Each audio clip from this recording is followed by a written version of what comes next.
ಜನತಾದಳದ ರಾಜ್ಯಾಧ್ಯಕ್ಷರಾಗ್ತಾ ಇದ್ದೀರಾ ಸರ್ ತಾವು? ಸರ್, ಈಗ ನಮ್ಮ ಪಾರ್ಟಿನಲ್ಲಿ ಸಾಂಸ್ಥಿಕ ಚುನಾವಣೆಗಳು ನಡೀತಾ ಇದೆ. ನಾವು ಈ ಒಂದು ಎಲೆಕ್ಷನ್ ಕಮಿಷನ್ಗೆ ಪ್ರತಿ 2 ವರ್ಷಕ್ಕೊಂದ್ಸಲಿ ಈ ಮೆಂಬರ್ಶಿಪ್ ಡ್ರೈವು ಮತ್ತು ನಮ್ಮ ಎಲ್ಲ ಪದಾಧಿಕಾರಿಗಳದ್ದು ಇವೆಲ್ಲವೂ ಮಾಹಿತಿ ಸಬ್ಮಿಟ್ ಮಾಡಬೇಕಾಗಿದೆ. ಈ ರಾಜ್ಯಾಧ್ಯಕ್ಷರು ವಿಚಾರಕ್ಕೆ ಸಂಬಂಧಪಟ್ಟಂತೆ ಇಲ್ಲಿಯವರೆಗೂ ನಮ್ಮ ಪಕ್ಷದ ಚೌಕಟ್ಟಿನಲ್ಲಿ ಚರ್ಚೆಗೇನು ಬಂದಿಲ್ಲ, ಇವ್ಯಾವೂ ಮುನ್ನೆಲೆಗೆ ಬಂದಿಲ್ಲ.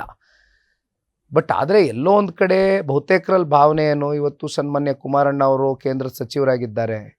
ದೇಶದ ರಾಜ್ಯದ ಕೆಲಸಗಳು, ಜವಾಬ್ದಾರಿಗಳು, ಒತ್ತಡಗಳು, ಸಮಯದ ಅಭಾವ ಇವೆಲ್ಲವೂ ಕೂಡ ಎದುರಿಸ್ತಾ ಇರತಕ್ಕಂಥ ಹಿನ್ನೆಲೆಯಲ್ಲಿ ರಾಜ್ಯಾಧ್ಯಕ್ಷರು ಬೇರೆ ಯಾರಾದರೂ ಇನ್ನೊಂದು ಸ್ವಲ್ಪ ಸಕ್ರಿಯವಾಗಿ ಆದಂಥ ಸಂದರ್ಭದಲ್ಲಿ ಪಕ್ಷ ಇನ್ನೊಂದು ಸ್ವಲ್ಪ ಇಡೀ ರಾಜ್ಯ ಪ್ರವಾಸ ಮಾಡ್ತಕ್ಕಂಥದ್ದಕ್ಕೆ, ಪಕ್ಷ ಸಂಘಟನೆ ಮಾಡ್ತಕ್ಕಂಥದ್ದಕ್ಕೆ ಅನುಕೂಲ ಅಂತಕ್ಕಂಥದ್ದು ಕೂಡ ಒಂದು ಚರ್ಚೆ ಇದೆ, ಇಲ್ಲ ಅಂತೇನಲ್ಲ.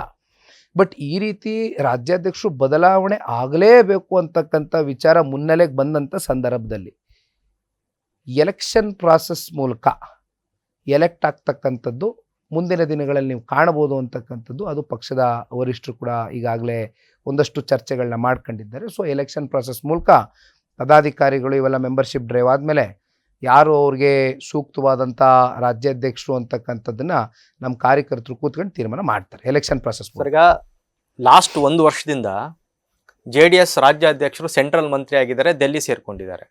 JDS ರಾಷ್ಟ್ರಾಧ್ಯಕ್ಷರಿಗೆ ವಯಸ್ಸಿನ ಕೆಲವು ರಿಸ್ಟ್ರಿಕ್ಷನ್ಸ್ಗಳು ಇದ್ದಾವೆ. ಹಾಗಾದ್ರೆ ಈಗ ಪಕ್ಷದ ಚಟುವಟಿಕೆ ಆಲ್ಮೋಸ್ಟ್ ಸ್ಥಗಿತ ಅಂತಾನೆ ಅರ್ಥ ಅಲ್ವಾ ಸರ್? ಎಲ್ಲೋ ಕುಮಾರಸ್ವಾಮಿ ಅವರು ಶನಿವಾರ ಭಾನುವಾರ ಎಲ್ಲ 2 ಭಾಷಣಕ್ಕೆ ಕಾಣಿಸ್ಕೊಳ್ತಾರೆ, TV ಪೇಪರ್ನಲ್ಲಿ ಕವರ್ ಆಗುತ್ತೆ. ಆನ್ ಫೀಲ್ಡಲ್ಲಿ ಪಕ್ಷ ಸಂಘಟನೆ ನಿಂತು ಹೋಗಿದೆ ಅಂತ ಅನ್ಸಲ್ವಾ, compare to Congress and BJP ಸಂಘಟನೆಗಳನ್ನು ನೋಡಿದರೆ? ನಾನು ಖಂಡಿತ ಒಪ್ಕೊಳ್ತೇನೆ. ಯಾಕೆಂದರೆ ತಾವು ಹೇಳ್ದಂಗೆ ಒಬ್ಬ ಮನುಷ್ಯ ಎಷ್ಟು ಕೆಲಸ ಮಾಡಲಿಕ್ಕಾಗ್ತದೆ.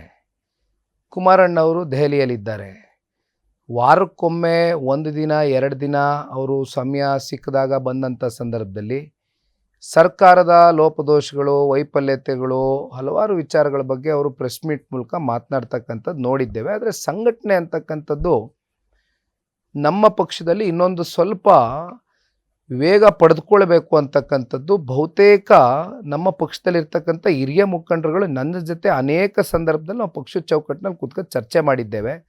ಆದರೆ ನಾವು ಸುಮ್ಮನೆ ಕೂರ್ತಕ್ಕಂಥ ಪ್ರಶ್ನೆ ಇಲ್ಲ ಸರ್. ಯಾಕೆಂದರೆ ಇತ್ತೀಚೆಗೆ ನಾವು ಬೆಂಗಳೂರು ನಗರದಲ್ಲಿ ಒಂದು ಹೋರಾಟ ಕೈಗೊಂಡಿದ್ವಿ 1-2-3 ಡೇಸ್ ಬ್ಯಾಕ್ ಹಿಂದೆ. ಇದು ಇಲ್ಲಿಗೆ ನಿಲ್ಲಿಕ್ಕಿಲ್ಲ, ಇದು ಪ್ರಾರಂಭ ಹಂತದ ಮೊದಲನೇ ಹೆಜ್ಜೆ ಅಂತಕ್ಕಂಥದ್ದು ಭಾಳ ಸ್ಪಷ್ಟವಾಗಿ ವೇದಿಕೆಯಲ್ಲಿ ಹೇಳಿದ್ದೇವೆ.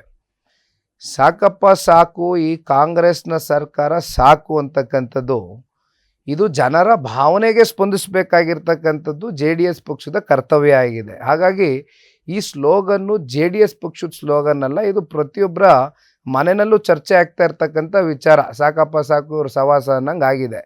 ಹಾಗಾಗಿ ಇದು ಕೇವಲ ಬೆಂಗಳೂರು ನಗರದಲ್ಲಿ ಇವತ್ತೇನು ಮೊದಲನೇ ಹಂತದಲ್ಲಿ ಹೋರಾಟ ಕೈಗೆತ್ಕೊಂಡಿದ್ದೇವೆ, ಇದು ಇಡೀ ರಾಜ್ಯಾದ್ಯಂತ ಈ ಹೋರಾಟವನ್ನು ಕೈಗೆತ್ಕೊಂಡು ಸಂಘಟನೆಯೂ ಕೂಡ ಜೊತೆಯಲ್ಲಿ ಬಲಪಡಿಸ್ತಕ್ಕಂಥದ್ದಕ್ಕೆ ಎಲ್ಲ ಬ್ಲೂ ಪ್ರಿಂಟ್ ರೆಡಿ ಮಾಡ್ಕೊಂಡು ನಾವೆಲ್ಲರೂ, ಅಂದರೆ ನಾನು ಒಬ್ಬನೇ ಅಂತಕ್ಕಂಥದ್ದೆಲ್ಲ, ಸನ್ಮಾನ್ಯ ಕುಮಾರಣ್ಣ ಅವರ ನಾಯಕತ್ವದಡಿ, ದೇವೇಗೌಡರು ಸಾಹೇಬರ ಮಾರ್ಗದರ್ಶನದಡಿ ಬಹುತೇಕ ಹಿರಿಯಕರು ಇವತ್ತು ನಮ್ಮ ಪಕ್ಷದಲ್ಲಿ ಈ ಪಕ್ಷ ಕಟ್ ಬೆಳೆಸಿದ್ದಾರೆ. ನಾವೆಲ್ಲ ಒಗ್ಗಟ್ಟಾಗಿ ಈ ಪಕ್ಷವನ್ನು ಕಟ್ತೇವೆ ಸಂಘಟನೆ ದೃಷ್ಟಿಯಿಂದ.